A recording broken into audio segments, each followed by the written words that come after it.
ኢራን በኒውክሌር ቴክኖሎጂ ባለቤትነት ላይ የምታሳየው ጽኑ አቋም ተራ የፖለቲካ ፍላጎት ሳይሆን ትውልድን ከውርደትና ከጭቆና የመታደግ የህልውና ጉዳይ መሆኑን በይፋ አውጃለች። ይህ አዋጅ የተሰማው ደግሞ ኢትዮጵያ ውስጥ ካሉት የኢራን እስላማዊ ሪፐብሊክ አምባሳደር አሊ አክባር ራዛኒ አንደበት ነው። በኢትዮጵያ የኢራን እስላማዊ ሪፐብሊክ አምባሳደር አሊ አክባር ራዛኒ በቅርቡ ከአንድ የሀገር ውስጥ ሚዲያ ጋር ባደረጉት ቆይታ ሀገራቸው በኒውክሌር ቴክኖሎጂ ላይ የምታደርገው ማንኛውም ውሳኔ እንደ አድዋ ኩራት እንጂ እንደ ባህር በር ጦት ውጭት እንዲሆን እንደማትፈቅድ በይፋ አስታውቀዋል። አምባሳደሩ የሀገራቸውን ሁኔታ ከኢትዮጵያውያን የኩራት ምንጭና የጸጸት ምንጭ ከሆኑት ሁለት ጉዳዮች ጋር በማገናኘት ነው የራሳቸውን ሀገር ወቅታዊ ሁኔታን የገለጹት። ይህ ንጽጽር ኢራን ለቴክኖሎጂ የምትሰጠው ዋጋ ከሀገር ሉዓላዊነትና ከታሪካዊ ስህተቶች መታረም ጋር በእጅግ የሚቆራኝ ነው የሚል መልእክትን ያስተላለፉበት ነው። አምባሳደር ራዛኒ ለኢትዮጵያውያንና ለዓለም ማህበረሰብ ያስተላለፉት መልእክት ግልጽና ጥልቅ ነው። የፖለቲካ መሪዎች ዛሬ የሚወስኑት ውሳኔ ለቀጣይ ትውልድ የሚተርፍ መዘዝ ወይም ክብር ይዞ ይመጣል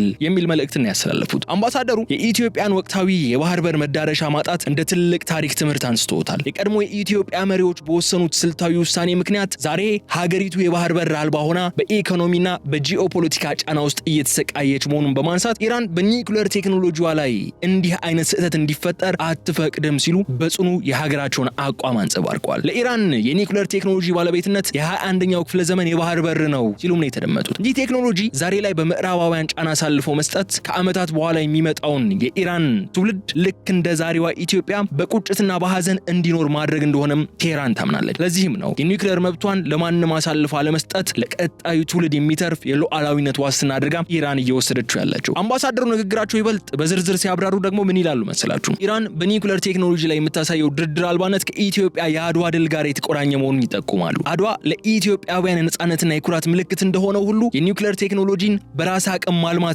ባለቤት መሆንም ለኢራናውያን የብሔራዊ ኩራት ምንጭ ነው የሚል ሐሳብ ነው የሚያነሱት። ቴክኖሎጂው ለኃይል ማመንጫና ለሕክምና አገልግሎት የሚውል መሆኑ ደግሞ እጅግ ጠቀሜታው በከፍተኛ ሁኔታ እንደሆነ አንስተው፣ ነገር ግን በምዕራባውያን ዘንድ የሚነሳው ተቃውሞ የቴክኖሎጂ የበላይነትን የመንፈግ ሙከራ እንደሆነ አምባሳደሩ ይሞግታሉ። ይህንን የአምባሳደሩን ሐሳብ በስፋት እናነሳዋለን። ከዚህ ባሻገር ደግሞ ከዚህ ጦርነት ጥጓን ይዛ በአሸናፊነት ለመውጣት እየጣረች ያለችውን ቻይና እናነሳለን። ቻይና ከዚህ ጦርነት ድልን ለማግኘት እየሄደችባቸው ያሉ ርቀቶችና ስልታዊ መንገዶች እናነሳለን። በትላንትናው የተመድ ስብሰባ ላይ በቬቶ በሆርሙዝ ላይ ወታደራዊ እርምጃ እንዲወሰድ ካገዱት ሀገራት መካከል አንደኛው የሆነችው ፈረንሳይ ደግሞ የመርከቦቿ በሆርሙዝ ሰርጥ በነጻነት እንዲያልፉ ስለመደረጉ የሚያሳዩ መረጃዎች ወጥተዋል። ይሄም እናነሳላቸዋለን። ከዛ ባሻገር ግን ዶላር እንዲሞትና ግብአተ መሬቱ እንዲፈጸም ኢራን ታትራ እየሰራች ትገኛለች። ኢራን ባለፈው አንስቼላችሁ ነበር በሆርሙዝ የባህር መስመር ለሚያልፉ መርከቦች ከ2 ሚሊዮን የሚደርስ ክፍያ እየጠየቀች ነው የሚሉ መረጃዎች ሲወጡ ነበር። አሁን ደግሞ ኢራን 2 ሚሊዮን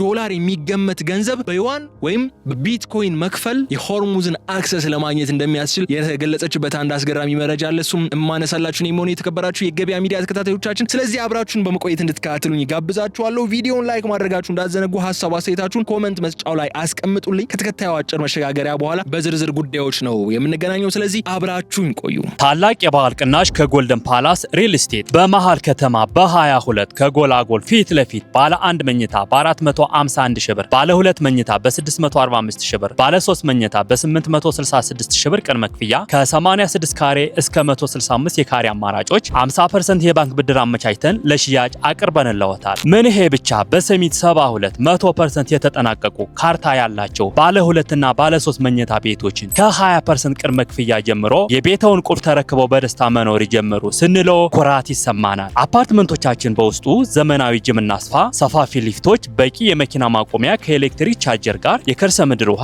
አውቶማቲክ ጄኔሬተር፣ ሲሲቲቪ ካሜራ የመሳሰሉትን አካቷል። ልብ ይበሉ፣ ይህ እድል ለተወሰኑ ቤቶችና ቀናት መሆኑን አይዘንጉ። ለበለጠ መረጃ በ0968 99 44 27 ይደውሉልን። ጎልደን ፓላስ ሪል ስቴት።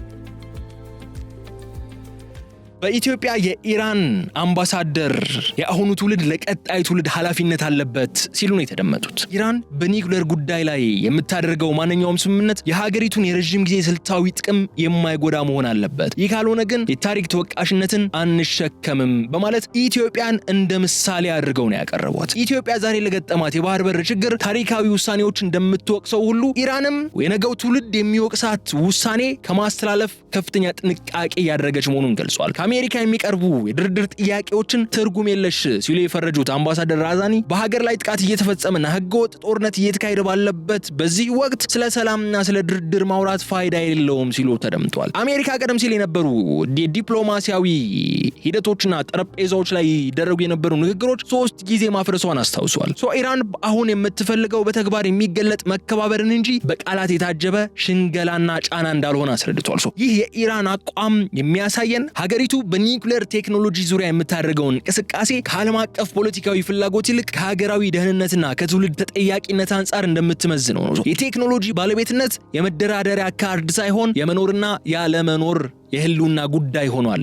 ኢራን ለዲፕሎማሲያዊ መፍትሄ ዝግጁ ብትሆንም የመፍትሄ ግን የሀገሪቱን ሉዓላዊነትና የወደፊት የቴክኖሎጂ እድገትን የሚገታ መሆን እንደሌለበት በአጽንኦት ተቀምጧል። በዚህ የምንረዳው ደግሞ መሰላችሁ የኢራን የኒውክሌር ፍላጎት ከቴክኒካዊ ጉዳዮች ባለፈውን ጥልቅ የታሪክና የፖለቲካ ፍልስፍና የታከለበት መሆኑን ነው። አምባሳደር ራዛኒ የኢትዮጵያን የባህር በር ጦት እንደማሳያ መጠቀማቸው ጉዳዩ ምን ያህል ለትውልዶች የሚተርፍ ጠባሳ ሊጥል እንደሚችል ለማሳየት ነው። ኢራን በኒውክሌር ቴክኖሎጂ ላይ የምትሰጠው ውሳኔ የነገው የሀገሪቱ የጥንካሬ መሰረት እንዲሆን እንጂ እንደ ትላንት ስህተቶች በታሪክ መዝገብ ላይ በቁጭት የሚታወስ እንዲሆን አትፈቅድም ማለት ነው። በኢትዮጵያ ኢራን አምባሳደር አሊ አክባር ራዛኒ የሀገራቸው የኒውክሌር ቴክኖሎጂ ባለቤትነት ጥያቄ ለኢትዮጵያውያን ይበልጥ ግልጽ ለማድረግ የተጠቀሙበት ምሳሌ እጅግ አነጋጋሪና ጥልቅ ነው። አምባሳደሩ የኒውክሌር ቴክኖሎጂን ከታላቁ የኢትዮጵያ ህዳሴ ግድብ ጋርም በማነጻጸር ሁለቱም ፕሮጀክቶች ከአገር ሉዓላዊነትና ከልማት ነጻነት ጋር የተቆራኙ መሆናቸውን አብራርቷል። እንደሳቸው ገለጻ የውጭ ኃይሎች በኢራን የኒውክሌር መርሃ ግብር ላይ የሚያሳድሩት ተጽዕኖ በኢትዮጵያ ላይ ግድቡን አትገንቡ ከሚለው የሉዓላዊነት ጣልቃ ገብነት ጋር አቻ ነው ብለዋል። ኢራን የኒውክሌር ቴክኖሎጂን የምታየው እንደ ጦር መሳሪያ ሳይሆን እንደ አንድ ሀገራዊ የልማት ሞተር ነው። አምባሳደሩ ይህንን ሲያስረዱ ኢትዮጵያ የአባይ ወንዝ የመጠቀም ተፈጥሯዊና ህጋዊ መብቷን ለማስከበር የምታደርገውን ተጋድሎ ነው የሚያሳይ። ኢራን የኒውክሌር ሳይንስን ለኃይል ማመንጫና ለሕክምና አገልግሎት ለማዋል ከምታደርገው ጥረት ጋር ፍጹም ይመሳሰላል ብለዋል። አንድ ሀገር ይህንን ግድብ አትገንቡ ቢላችሁ እንደማትቀበሉት ሁሉ እኛም በቴክኖሎጂና በኒውክሌራችን እድገታችን ላይ የሚመጣን ጫና ፍጹም አንቀበልም ነው ያሉት አምባሳደሩ። ጉዳዩ የቴክኖሎጂ ብቻ ሳይሆን የምንችል የመሆናችን የማሳየት ወይም ሰልፍ ሰፊሸንሲ የምናረጋግጥበት ጉዳይ ነው ሲሉ ጠቁሟል። ይህ ንጽጽር የሚያሳየን ደግሞ መሰላችሁ ኢራን ራስዋን ከምዕራባውያን ጫና ጋር በምታገልበት የዓለም ደቡብ ወይም ግሎባል ሳውዝ ሀገራት ተርታ እንደምትሰለፍ ነው። ልክ ኢትዮጵያ የውጭ ኃይሎች በግድቡ ላይ የሚያሳድሩባትን ጫና የልማት እድሏን እንደመገደብ እንደምትቆጥረው ሁሉ ኢራንም የኒውክሌር ቴክኖሎጂ ባለቤትነትን መከልከል ለወደፊት እድገቷ እንቅፋት የመፍጠር ስልታዊ ሴራ አድርጋን ተወስደዋለች ማለት ነው። አምባሳደሩ በዝርዝር እንዳብራሩት ደግሞ የቴክኖሎጂ ባለቤትነትን ሙሉ በሙሉ መተው ማለት ለአንድ ሀገር የሽንፈት መጀመሪያ ነው። የአሁኑ ትውልድ ለቀጣይ ትውልድ ኃላፊነት አለበት የሚለው መርህ በሁለቱም ሀገራት ፕሮጀክቶች ላይ የሚንጸባረቅ ነው። የህዳሴው ግድብ ለኢትዮጵያውያን የብርሃንና ኢንዱስትሪ መሰረት እንደሚሆነው ሁሉ የኒውክሌር ቴክኖሎጂ ለኢራን የወደፊት የኃይል ፍላጎትና የላቀ የሕክምና ምርምር ወሳኝ መሆኑን ያሳየናል። አምባሳደሩ ኢትዮጵያ በግድቡ ዙሪያ የገጠማትን ዲፕሎማሲያዊ ፍጥጫን በማስታወስ ኢራንም በተመሳሳይ የዓለም አቀፍ ተቋማትና የሀያላን ሀገራት ጫና ቢበረታባትም አቋሟን እንደማታለሰልስ አረጋግጧል። ይህ የሚያሳየው የኢራን የኒውክሌር ፕሮግራም ከፖለቲካዊ ድርድር ባለፈ እንደ ህዳሴው ግድብ ሁሉ የሀገራዊ አንድነትና የነጻነትና የጽናት መገለጫ ተደርጎ መወሰዱ ነው። ቴክኖሎጂውን አለማልማት ወይም አሳልፎ መስጠት ማለት የሀገርን የሳይንስና የእውቀት አድማስ ማጥበብ በመሆኑ ይህንን ኃላፊነት ለቀጣይ ትውልድ ለማስተላለፍ ቆርጦ መነሳታቸውን ነው የሚገልጹ። በዚህ ውስጥ ትልቁ ነጥብ ማን ይወስናል የሚለው የሉዓላዊነት ጥያቄ ነው። አምባሳደር ራዛኒ እንደገለጹት ከሆነ ግን ኢራን ለዲፕሎማሲያዊ መፍትሄና ለጋራ መከባበር ዝግጁ ብትሆንም ንግግሩ ግን በአንድ ወገን ጫና ላይ የተመሰረተ እንዲሆን በፍጹም አትፈቅድም ብሏል። ኢትዮጵያ በግድቡ ዙሪያ ያላትን የሉዓላዊነት አቋም እንደማትደራደርበት ሁሉ ኢራንም በኒውክሌር ቴክኖሎጂዋ ላይ የሚመጣን ማንኛውም የውጭ ትዕዛዝ ውድቅ ታደርጋለች ብሏል። ይህ አቋም የሚያሳየው ደግሞ ኢራን የኒውክሌር ቴክኖሎጂዋን እንደ ቦምብ ሳይሆን እንደ ሉዓላዊ መብትን የምታየው ማለት ነው። ምዕራባውያን ቴክኖሎጂ ወደ ወታደራዊ አገልግሎት ሊቀየር ይችላል የሚለው ስጋት እንደ ምክንያት ቢያቀርቡም ኢራን ግን ይህንን ስጋት የቴክኖሎጂ የበላይነትን ለማስጠበቅ የሚደረግ የፈጠራ ሰበብ አድርጋ ነው የምትመለከተው። ልክ ግድቡ የታችኛው ተፋሰስ ሀገራት ላይ ጉዳት ያደርሳል የሚለው ስጋት የኢትዮጵያን የልማት መብት እንደማይገታው ሁሉ የኢራንም የቴክኖሎጂ ጉዞ በማስፈራራት አይቆምም የሚል ጥልቅ መልእክት ነው ያስተላልፉት። ትልቁ ቁም ነገር ግን ምን መሰላችሁ? ኢራን የኒውክሌሯ ጉዳይ ዓለም አቀፍ የኃይል ሚዛን አውጥታ ወደ ሀገራዊ ሉዓላዊነትና የልማት መብትነት ማውረዷ ነው። የህዳሴ ግድብ እንደምሳሌ የተጠቀሙ አምባሳደሩ ሲያብራሩ የቴክኖሎጂ ነጻነት ለታዳጊ ሀገራት ያለውን ትርጉም በግልጽ የሚያሳይ ነው። ኢራን ለቴክኖሎጂዋ የምትከፍለው ዋጋ ኢትዮጵያ ለግድቧ ከምትከፍለው ዋጋ ጋር የሚመሳሰል ይሆናል ማለት ነው። ሁለቱም የነገን ትውልድ ነጻነትና ብልጽግና ለማረጋገጥ የሚያደርጉት የታሪክ ውሳኔዎች ተደርገው ይወሰዳሉ። ከዚህ ባሻገር ወደ ዓለም አቀፍ የትኩረት ነጥብ ወደ ሆነው የሆርሙዝ ወሽመጥ የሚወስደን ጉዳይ ስናመራ ደግሞ የሆርሙዝ ወሽመጥ ወታደራዊ ፍጥጫ መድረክ መሆኑ ቀርቶ አሁን ወደ ዓለም አቀፍ የፋይናንስ አብዮት መሸጋገሪያነት ተቀይሯል። ኢራን በወሽመጡ በኩል ለሚያልፉና ለደህንነታቸው ዋስትና ለሚፈልጉ ግዙፍ መርከቦች አዲስ የክፍያ መመሪያ ማውጣቷ ተሰምቷል። በዚህ መመሪያ መሰረት ማንኛውም መርከብ በሰላም ለማለፍ የሚከፍለው ክፍያ በአሜሪካ ዶላር ሳይሆን በቻይናው ዩዋን ወይም ደግሞ በዲጂታል ገንዘቦች በክሪፕቶ ከረንሲና በቢትኮይን እንዲሆን ተወስኗል። ይህ እርምጃ ለዓመታት የዓለምን ንግድ ጀርባ አጥንቶ የቆየውን የፔትሮ ዶላር ስርዓት በቀጥታ የሚገዳደርና የኢራንን የኢኮኖሚ ማዕቀብ መቋቋሚያ ስትራቴጂ በግልጽ ያሳየ ክስተት ሆኖ ተገኝቷል። ኢራን ይህንን የክፍያ ስርዓት ተግባራዊ ያደረገችው ደግሞ ያለ ምክንያት አይደለም። አሜሪካ በቴህራን ላይ የጣለችው የፋይናንስ ማዕቀብ ኢራን የዶላር ዝውውርን እንዳትጠቀም እንዳገዳት ይታወቃል።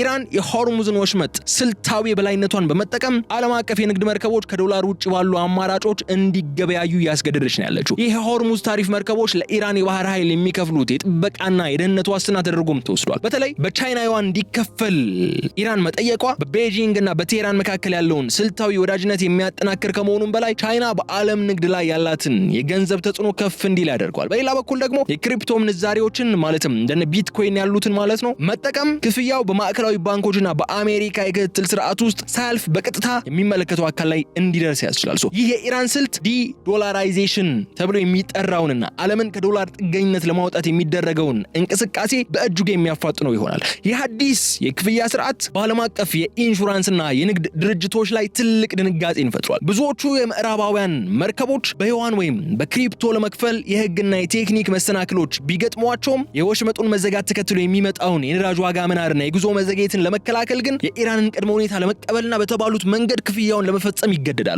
ኢራን ይህንን ክፍያ ለባህር ላይ ሰላም ማስከበሪያ ብላ የምትጠራው ሲሆን ምዕራባውያን ግን ህገወጥ ቀረጥ ሲሉ እየፈረጁት ይገኛሉ። ይሁን እንጂ ኢራን በዚህ የክፍያ ስርዓት አማካኝነት ከፍተኛ የውጭ ምንዛሪ ማከማቸት ትችላለች። ይህ ማለት ምን መሰላችሁ? በሀገሪቱ ላይ የተጣለውን የኢኮኖሚ ማዕቀብ ውጤት አልባ የሚያደርገው ሂደት ይሆናል። መርከቦች በሰላም ለማለፍ የሚከፍሉት ይህ ታሪፍ ኢራን የኒውክሌር ፕሮግራሟንና ወታደራዊ አቅሟን እንድታጠናክር ተጨማሪ የገቢ ምንጭ ይሆንላታል ማለት ነው። ይህ ሁኔታ አሜሪካና አጋሮቿ በኢራን ላይ ያላቸውን የኢኮኖሚ ተጽዕኖ እንዲያጡ ያደረገ መሆኑን ደግሞ የኢኮኖሚ ተንታኞች የሚስማሙበት ጉዳይ ይሆናል። ይህ እርምጃ የሚያሳየን ጦርነት በግንባር ከሚደረገው ውጊያ ይልቅ በገንዘብና በንግድ መስመሮችም ጭምር የሚካሄድ መሆኑ ነው። ኢራን የሆርሙዝን የባህር መስመር እንደ ፋይናንሻል ኢንስትሩመንት እየተጠቀመችበት ነው። ይህ የክፍያ ለውጥ በተለይ እንደ ሩሲያና ቻይና ላሉ ሀገራት ከአሜሪካ ዶላር ውጭ የራሳቸውን የንግድ ስርዓት ለመዘርጋት የሚያደርጉትን ጥረት በትልቁ የሚያግዝና የሚደግፍላቸው ሆኗል። አምባሳደር ራዛኒ ቀደም ሲል እንደገለጹት ኢራን ለቀጣዩ ትውልድ የምታስተላልፈው ሉዓላዊነት በቴክኖሎጂ ብቻ ሳይሆን በኢኮኖሚ ነጻነትም ጭምር የተደገፈ ነው። ከዶላር ቁጥጥር ውጭ የሆነ የንግድ ስርዓትን መፍጠር መቻል ማለት ኢራን በምዕራባውያን ጫና ሳትንበረከክ የራሷን የፖለቲካና የቴክኖሎጂ አቅጣጫን እንድትከተል ትልቅ ጉልበትን ይሰጣታል። ይህ የሆርሙዝ ታሪፍ የዓለምን የንግድ ታሪክ አዲስ ምዕራፍ መጀመሩን የሚያበስር ክስተት ነው። ኢራን የሆርሙዝ ወሽመጥን በመጠቀም የዓለምን የገንዘብ ስርዓት እንዴት እየቀየረችው እንደሆነ የሚያሳየንም ይሄው ነው። ዩዋንና ክሪፕቶን እንደ መገበያያ መጠቀም መጀመር ማለት የአሜሪካን ማዕቀብ አከርካሪውን የሚሰብር ስልታዊ እርምጃ ነው። ይህ የኢኮኖሚ የበላይነት ፍለጋ ደግሞ በዓለም አቀፍ የዲፕሎማሲ መድረክ ላይ የሀያላን ሀገራት አስተላለፍ ወደ አዲስ ምዕራፍ እንዲሸጋገር አድርጎታል።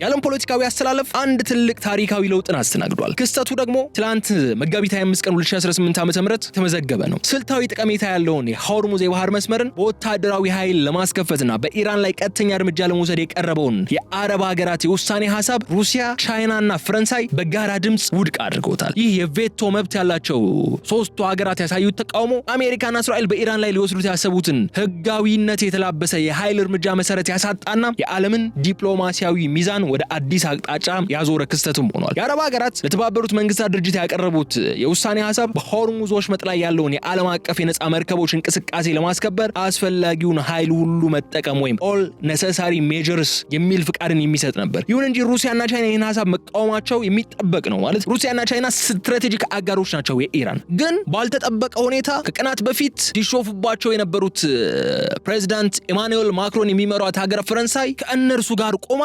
የምዕራባውያኑን የውሳኔ ሐሳብ ስትቃወም መመልከት እጅግ አስደንጋጭ ክስተት ነበር። ፈረንሳይ ከታሪካዊ አጋሮቿ ከአሜሪካና ከእንግሊዝ ተለይታ ኃይልን ለመጠቀም ፍቃድ የሚሰጠውን መንዴት የሚሰጠውን የውሳኔ ሐሳብ በመቃወም ጽኑ አቋሟን ይዛለች። ይህ የፈረንሳይ አቋም በፓሪስና በዋሽንግተን መካከል ያለው ስር የሰደደ የፖሊሲ ልዩነታውን ግልጥልጥ ብሎ እንዲወጣ አድርጎታል። ፈረንሳይ የሆርሙዝ የባህር መስመርን በኃይል እንዲከፈት መፍቀድ መላውን መካከለኛው ምስራቅ ወደማይወጣበት የጦርነት አዘቅት ውስጥ እንደሚከተው ስለምታምን የዲፕሎማሲያዊ መፍትሄው እንዲቀጥል ትመርጣለች የሚል ሐሳብም ተጋርቷል። ይህ ውሳኔ ግን በብዙዎች ዘንድ ኢራን የዓለም ኢኮኖሚ በቁጥጥሯ ስር እንድታውልና የነዳጅ ፍሰቱን እንደፈለገች እንድትገድብ እድል የሚሰጥ ነው በሚል ከፍተኛ ትችትን ያስከተለባት ይገኛል። ሩሲያ፣ ቻይናና ፈረንሳይ የውሳኔ ሐሳቡን ውድቅ ያደረጉበት የራሳቸው የሆነ የተለየ ስልታዊ ምክንያት ቢኖራቸውም በጋራ ግን የዓለምን ፖሊሲነት ወይም ግሎባል ፖሊሲንግ የሚቃወምን ግንባር ፈጥሯል። ሩሲያ ኢራንን እንደ ስልታዊ አጋር ስለምትመለከታት በማንኛውም ሁኔታ በቴህራን ላይ የሚሰነዘረው ወታደራዊ እርምጃ መቃወሟ ግልጽ ነው። ቻይና በበኩሏም ከኢራን የምታገኘው የነዳጅ አቅርቦት እንዳይቋረጥና በሆርሙዝ ላይ የጀመረችውን የዩዋን ክፍያ ስርዓት እንዳይደናቀፍ ኢራን መደገፏ የሚጠበቅ ነው። ፈረንሳይ ደግሞ በአውሮፓ ህብረት ውስጥ ያላትን የዲፕሎማሲ የበላይነት ለማሳየትና የአውሮፓን የነዳጅ ፍላጎት ከከፋ ጦርነት ለመታደግ ስትል ይህንን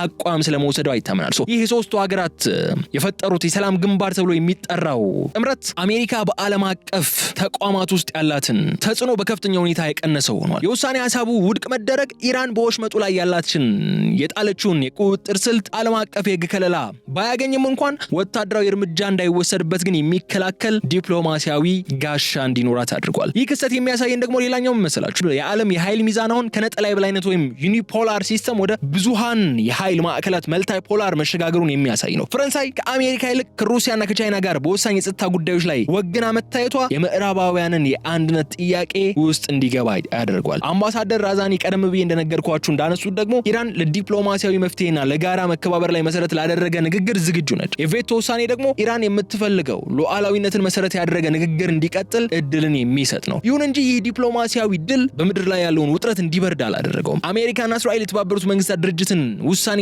ሳይጠብቁ በራሳቸው መንገድ እርምጃ ለመውሰድ መወሰናቸው የቬቶ መብቱን ፋይዳ ቢስ ሊያደርገው ይችላል የሚል ስጋት ተፈጥሯል። የሶስቱ ሀያላን ሀገራት ተቃውሞ ማንኛውም በኢራን ላይ የሚወሰድ እርምጃ ዓለም አቀፋዊ ተቀባይነት እንዳይኖረው በማድረግ ረገድ ትልቅ ሚናን ተጫውቷል። የኢራን ጉዳይ ደግሞ የዓለም ሀያላን ሀገራት ለሁለት በግልጽ ከፍሏል። ሩሲያ፣ ቻይናና ፈረንሳይ የፈጠሩት ያልተጠበቀው ጥምረት በሆርሙዝ ላይ ሊነሳ የነበረውን ወታደራዊ ማዕበል ለጊዜውም ቢሆን እንዲቆም አድርጎታል። ይህ ዲፕሎማሲያዊ ፍጥጫ ደግሞ በምድር ላይ ካለው ቀጥተኛ ወታደራዊ ጥቃትና ከከሸፈው የሰላም ድርድር ጋር ተዳምሮ ቀውሱን ወደ መጨረሻው ምዕራፍ እየገፋው ይገኛል። የተባበሩት መንግስታት ድርጅት የጸጥታው ምክር ቤት በሆርሙዝ ወሽመጥ ላይ የሚወሰድን ወታደራዊ እርምጃ በቬቶ ውድቅ ቢያደርገውም እንኳን በኢራን ሰማይና ምድር ላይ ያለው የጥይት ድምጽ ግን ስቲል እስካሁንም ድረስ አልቀነሰም። አሜሪካና እስራኤል የተለያዩ የተኩስ አቁም ጥሪዎችና ዲፕሎማሲያዊ ገደቦችን ወደ ጎን በመተው በኢራን ስልታዊ ወታደራዊና የኒውክሌር ተቋማት ላይ የሚሰነዝሩት ጥቃት በከፍተኛ ሁኔታ ቀጥሏል። ኢራን ከአሜሪካ የሚቀርቡ የድርድር ጥያቄዎች ትርጉም የለሽና ጊዜ ለመግዛት የሚደረጉ እያለች ውድቅም እያደረገቻቸው ነው ያለችው። ይህ ሁኔታ ቀውሱን ከዲፕሎማሲያዊ መድረክ አውጥቶ አሁን ወደማይቀለበስ የቀጥታ ጦርነት አውድማ እየገፋው ነው የሚገኘው። አሜሪካና እስራኤል በኢራን ላይ የሚሰነዝሩት ጥቃት ዓላማው የኢራንን የኒውክሌር አቅም ማዳከምና በሆርሙዝ ወሽመጥ ላይ ያለውን ቁጥጥር ማስለቀቅ ወይም ማስከፈት ከሆነ ይህ እርምጃ ዓለም አቀፍ የህግ ድጋፍ ያላገኘ በመሆኑ ምክንያት በብዙ ሀገራት ዘንድ ህገ ወጥ ወረራ ተብሎ ሊፈረጅ የሚችልበት እድል ሰፊ ይሆናል ማለት ነው። አምባሳደር ራዛኒ እንደገለጹት ደግሞ ጥቃት እየደረሰብህና ሉዓላዊነትህ እየተደፈረ ባለበት ወቅት ስለ ድርድር ማውራት ማለት ምንም አይነት ፋይዳ የሌለው ነገር ነው። የኢራን የኒውክሌር ቴክኖሎጂ ለሰላማዊ ዓላማ መሆኑ ማመን አለባችሁ። ምንም እንኳን ምዕራባውያን ይህንን እንደ ስጋት በመቁጠር ፕሪኤምፕቲቭ ስትራይክ በሚል ስም ድርጊቶችን እያደረጉ ድብደቦችን እየፈጸሙ ቢቀጥሉ ማለት ነው። የተኩስ አቁም ጥሪዎች በተደጋጋሚ ቢቀርቡም እንኳን አሜሪካ ግን ኢራንን በክልሉ ያላትን ተጽዕኖ እስካልቀነሰች ድረስ ጥቃቱ እንደሚቀጥል አስታውቃለች። ይህ ደግሞ በቴህራን በኩል ከፍተኛ ቁጣን የቀሰቀሰ ነው። ኢራን አሜሪካን የዲፕሎማሲው ጠረጴዛ 3 ጊዜ ያፈረሰችና ጥላ የሄደች ቃሏን የማትጠብቅ ሀገር ነች ስትል ነው የምትከዛቸው። ይህ ደግሞ በቀድሞ የኒውክሌር ስምምነት ወይም JCPOA ላይ አሜሪካ የወሰደችውን ጥሎ የመውጣት እርምጃ እንደማሳያ የሚጠቀስ ነው። አሁን የሚቀርቡ የድርድር ጥሪዎችም ሁሉ ወጥመድ እንደሆኑ ነው ኢራን የምታምነው። አምባሳደር ራዛኒ ለምን ኢራን ለድርድር አትቀመጥም ለሚለው ጥያቄ የሰጡት ምላሽ ቀጥተኛ ሆነ። በአንድ እጅ ሴፍ ይዞ በሌላ እጅ የሰላም ጥሪ የሚያቀርብ አካል ማመን ስለማይቻል ነው የሚል አቋም ነው ኢራናውያን እያራመዱ ያሉት። የምዕራባውያንን አካሄድ በከፍተኛ ሁኔታ ትችትን እያስተናገደን ያለው የኢራን ድርድር የምትፈልገው በጋራ መከባበርና በሉዓላዊነት ላይ የተመሰረተ ከሆነ ብቻ መሆኑን አሳስበዋል። ያው አቋም ደግሞ ከሀገሪቱ የረጅም ጊዜ ስልታዊ ፍላጎት ጋር የተቆራኘ ነው። ኢራን የኒውክሌር ቴክኖሎጂ ባለቤትነትን መተው ማለት ራሷን ለዘላለም ለምዕራባውያን ተጽዕኖ አሳልፎ መስጠት እንደሆነ ታምናለች። ለዚህም ነው ወታደራዊ ጥቃቶቹ ቢበረቱም እንኳ ቴክኖሎጂውንና የሆርሙዝ ወሽመጥን እንደ መከላከያ መሳሪያ መጠቀሟን የምትቀጥለው። ይህ የመቋቋም ስልት ወይም ሬዚስታንስ ስትራቴጂ ደግሞ በቴህራን በኩል እንደ ብቸኛ አማራጭ ተወስዷል። በዚህም ምክንያት ነው በዋሽንግተንና በቴህራን መካከል ያለውን ልዩነት ከመቀነስ ይልቅ ይበልጥ እየሰፋና ወደ አደገኛ ግጭት እየተሸጋገረ የመጣው። ይህ የማይቆም ጥቃትና የከሸፈ ዲፕሎማሲ ደግሞ በመካከለኛው ምስራቅ ብቻ ሳይሆን በመላው ዓለም ላይም ስጋት የፈጠረ ጉዳይ ሆኗል። ጥቃቱ በቀጠለ ቁጥር ኢራን በሆርሙዝ ወሽመጥ ላይ የምትወስደው የአጸፋ እርምጃ እየጠነከረ ነው የሚሄደው። ይህ ደግሞ ቀደም ሲል ያነሳነው አለ አይደለ የዓለምን የኢኮኖሚ ደም ስር ይበልጥ እንዲታነቅ ያደርጋል። የፈረንሳይ የሩሲያና የቻይና ዲፕሎማሲያዊ ድጋፍ ደግሞ ለኢራን የሞራል ጥንካሬ ሰጥቷል። በምድር ላይ ግን ያለው ጥፋት ያስቆም አይደለም። ድብደቦቹ ሚሳኤል መተኳኩሱ ስቲል አሁንም ቀጥሏል። ከዚህ ባሻገር ግን በኢትዮጵያ የኢራን አምባሳደር እንዳሉት የአሁኑ ትውልድ ለቀጣይ ትውልድ ኃላፊነት ስላለበት በጫና ስር ሆኖ የሚደረግን ድርድር የሀገርን ክብር እንደመሸጥ ነው የሚቆጠረው። ኢራን ይህንን ዋጋ ለመክፈል ቆርጣ የተነሳች ነው የምትመስለው። ድርድርን አድርጋ የሀገሯን ክብር አሳልፋ ከመስጠት ይልቅ በሚፈጸምባት ማንኛውም ነገር አስፈላጊውን ሁሉ ነገር እየከፈለች በድል ከዚህ ጦርነት ለመውጣት ኢራን ቆርጣ ተነስታለች። ዓለም አቀፉ ማህበረሰብ ከዚህ በኋላ ምን ሊመጣ ይችላል በሚል ስጋት ውስጥ እንዲወድቅም አድርጎታል። ጦርነቱ ወደ ጎረቤት ሀገራት የመስፋፋት እድሉ ሰፊ ከመሆኑም በላይ የዓለም የኃይል ሚዛን እስከ ወዲያኛው ሊቀይረውም ይችላል። አሜሪካና እስራኤል ወታደራዊ እርምጃን እንደ ብቸኛ መፍትሄ ሲወስዱ፣ ኢራን ደግሞ ሉዓላዊነቷን ላለማስደፈር ድርድርን ውድቅ እያደረገች ትገኛለች። ይህ የሁለቱ ወገኖች ጽኑ አቋም ዓለምን ወደ ከፍተኛ አደጋ እየመራት ነው ያለው። ይህ ጉዞ ደግሞ ወደ መጨረሻው የታሪክ ውሳኔና ለቀጣይ ትውልድ ወደሚተርፈው ትልቅ ትምህርት ነው የሚያመራን። በኢራንና በምዕራባውያን መካከል ያለው የኒውክሌር ቴክኖሎጂ ፍጥጫ እንዲሁም የሆርሙዝ የባህር መስመር ቀውስ አሁን ላይ የዓለምን ደህንነት ወደማይገመት አቅጣጫ ነው እየገፋ ያለው። በኢትዮጵያ የኢራን አምባሳደር አሊ አክባር ራዛኒ በተደጋጋሚ እንደገለጹት የኢራን አቋም ከቴክኖሎጂ ባለቤትነት አልፎ የነገውን ትውልድ ሉዓላዊነት ጥያቄ ሆኗል። ዛሬ ላይ በወታደራዊ ጥቃትና በኢኮኖሚ ማዕቀብ የሚታጀበው ይህ ፍጥጫ ዓለምን በአስገዳጅ ሰላም ወይም ኢንፎርስድ ፒስና በማይደራደር ሉዓላዊነት አንኮምፕሮማይዝድ ሶቨርኒቲ መካከል እንድትወዛወዝ አድርጓታል። የዚህ ፍጥጫ መዳረሻ ደግሞ አዲስ የዓለም የኃይል ሚዛን መፈጠር ወይም ወደማይጠፋ የቀጠናው ጦርነትና ሰደድ እሳት ውስጥ መግባት እንደሆነ ግልጽ ሆኗል። የኢራን የኒውክሌር ቴክኖሎጂ ለማንም አሳልፋ ላለመስጠት ያስተላለፈችው ውሳኔ አምባሳደሩ እንዳሉት እንደ አድዋ ኩራት እንዲሆን በማሰብ ነው። ይህ ማለት ግን ዋጋው እጅግ ውድ መሆኑ ቴህራን በሚገባ ትገነዘባለች። የባህር በር እጦትን እንደ ታሪካዊ ቁጭት ለኢትዮጵያውያን በምሳሌ ያቀረቡት አምባሳደሩ አንድ ትውልድ ለጥቅሙ ሲል የሚሰጠውን የሉዓላዊነት ስምምነት ለዘመናት የሚቆይ የታሪክ ጠባሳ እንደሚጥል አስገንዝበዋል። ስለዚህም ነው ኢራን ዛሬ ለምትከፍለው ወታደራዊና ኢኮኖሚያዊ መስዋዕትነት የነገውን ትውልድ ነጻነት እንደ ካሳ የምትመለከተው። ይሁን እንጂ ይህ የሉዓላዊነት ጽናት ከዓለም አቀፉ ሰላም ጋር ያለውን ግጭት አሁንም መፍትሄ የሚያገኝ አይደለም። ምዕራባውያን ቴክኖሎጂው ወደ ጦር መሳሪያነት ይቀየራል በሚል ስጋት ወታደራዊ እርምጃቸውን እየቀጠሉ ነው ያሉት። ኢራን ደግሞ በሆርሙዝ በኩል የዓለምን ኢኮኖሚ አንቃ በመያዝ ምላሽ እየሰጠች ነው ያለችው ከወታደራዊ ጥቃቶቹ ባሻገር ማለት ነው። ይህ የአጥፊና ጠፊ ስትራቴጂ ሚቹዋሊ አሹርድ ዲስትራክሽን መጨረሻው ምንድነው ሊሆን የሚችለው? ሰላም የሚመጣው አንዱ ወገን ተንበርክኮ አንዱ ወገን ከላይ ሆኖ አይደለም። ሁለቱም ወገኖች ለሉዓላዊነትና የጋራ ደህንነትን መሰረት ያደረገ ድርድር ላይ ሲደርሱ ብቻ እንደሆነ የሚያስማማን ነጥብ ነው። ይህ ቀውስ ለዓለም ያስተላለፈው ትልቁ መልእክት ደግሞ የአሜሪካ የብቸኛ ሀያልነትና የበላይነት ማክተሙ ነው። ሩሲያ፣ ቻይናና ፈረንሳይ በጋራ የወሰዱት የቬቶ ውሳኔ እንዲሁም ደግሞ ኢራን በሆርሙዝ ላይ የጀመረችው የዩዋንና የክሪፕቶ ክፍያ ስርዓት አዲስ የገንዘብና የዲፕሎማሲ ግንባር ኢመርጅ ማድረጉን የሚያረጋግጡ ናቸው። ይህ ደግሞ እንደ ኢትዮጵያ ላሉ ታዳጊ ሀገራት ትልቅ ትምህርትን የሚሰጥ ነው። ሉዓላዊነት ለማስከበር የግድ ወታደራዊ ኃይል ብቻ ሳይሆን ስልታዊ የሆኑ የኢኮኖሚና የዲፕሎማሲ መሳሪያዎችን መጠቀም እንደሚቻል ከኢራን በተግባር መማር ይቻላል። ኢራን በተግባር አሳይታናለች።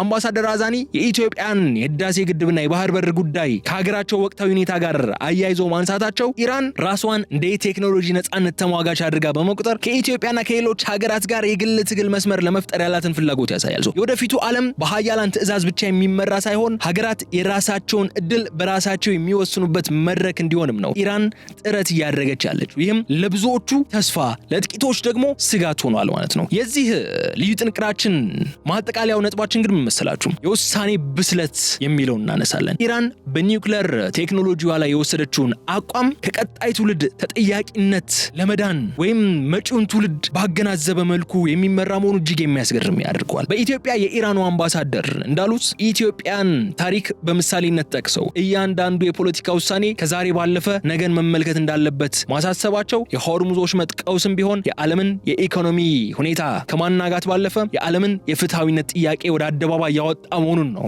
ያሰመሩበት። ሰላም የሚመጣው በወታደራዊ ኃይል ሳይሆን በሉዓላዊነት በመከባበርና በፍትሃዊ ተጠቃሚነት መሆኑን ኢራን ለዓለም በይፋ እያሳወቀች ትገኛለች። ኢትዮጵያን ብትሆን ግን ካለፈው የታሪክ ስህተት ተምራ የወደፊት ውሳኔዎቿን እንደ አድዋ ኩራት እንድታደርግ የቀረበው ጥሪ በሀገሪቱ መካከል ያለውን ትልቅ የወንድማማችነትና የጋራ ተጽዕኖ የመቋቋም መንፈስን ያሳይናል። በዚህ ደግሞ የምንመለከተው የኢራን የኒውክሌር ጉዞ ከሳይንስ ባለፈ የክብርና የሉዓላዊነት ጉዞ መሆኑን ነው። ከሆርሙዝ ወሽመጥ እስከ ተባበሩት መንግስታት የቬቶ ውሳኔ፣ ከክሪፕቶ ክፍያ እስከ ወታደራዊ ጥቃቶች ድረስ የታዩት ሁሉም ክስተቶች የሚያመላክቱት አንድ እውነታን ነው። እሱም ሉዓላዊነትን ለማስከበር የሚከፈለው ዋጋ ምንም ያህል ከባድ ቢሆንም ለትውልድ የሚተው ክብር ግን በምንም ዋጋ የማይተመን መሆኑን ነው። ዓለም አሁን ያለችበት ቀውስ መቋጫው ባይታወቅም እንኳን የኢራን ጽናት ግን ለታሪክ አዲስ ምዕራፍ እየጻፈ መሆኑ የማይካድ ሀቅ ነው በማለት የዕለቱን ልዩ ጥንቅራችን እዚህ ላይ እንቋጫለን። የተከበራችሁ የገበያ ሚዲያ ተከታታዮቻችን አብራችሁኝ ስለቆያችሁ እስከዚህ ሰዓት ድረስ እጅግ አድርጌ ነው የማመሰግናችሁ። በቀጣይ በሌላ ጉዳይ እስክንገናኝ ድረስ ገበያ ሚዲያን የዩቲዩብ ገጽ ሰብስክራይብ ማድረጋችሁ እንዳዘነጉ፣ ቪዲዮን ላይክ አድርጉ፣ ሀሳብ አስተያየታችሁን ደግሞ በኮሜንት መስጫው ላይ እንድታስቀምጡልን በክብር ጋብዛችኋለሁ። በቀጣይ በሌላ ዝግጅት እስክንገናኝ ድረስ መልካሙን ሁሉ ተመኘው። ሰላም። ታላቅ የበዓል ቅናሽ ከጎልደን ፓላስ ሪል ስቴት በመሃል ከተማ በ22 ከጎላጎል ፊት ለፊት ባለ 1 መኝታ በ451 ሺህ ብር፣ ባለ 2 መኝታ በ645 ሺህ ብር፣ ባለ 3 መኝታ በ866 ሺህ ብር ቅድመ ክፍያ ከ86 ካሬ እስከ 165 የካሬ አማራጮች 50% የባንክ ብድር አመቻችተን ለሽያጭ አቅርበንልዎታል። ምን ይሄ ብቻ! በሰሚት 72 100% የተጠናቀቁ ካርታ ያላቸው ባለ 2 እና ባለ 3 መኝታ ቤቶችን ከ20% ቅድመ ክፍያ ጀምሮ የቤተውን ቁልፍ ተረክበው በደስታ መኖር ይጀምሩ ስንለው ኩራት ይሰማናል። አፓርትመንቶቻችን በውስጡ ዘመናዊ ጅምና ስፋ፣ ሰፋፊ ሊፍቶች፣ በቂ የመኪና ማቆሚያ ከኤሌክትሪክ ቻርጀር ጋር፣ የከርሰ ምድር ውሃ፣ አውቶማቲክ ጄኔሬተር፣ ሲሲቲቪ ካሜራ የመሳሰሉትን አካቷል። ልብ ይበሉ፣ ይህ እድል ለተወሰኑ ቤቶችና ቀናት መሆኑን አይዘንጉ። ለበለጠ መረጃ በ0968994427 ይደውሉልን። ጎልደን ፓላስ ሪል ስቴት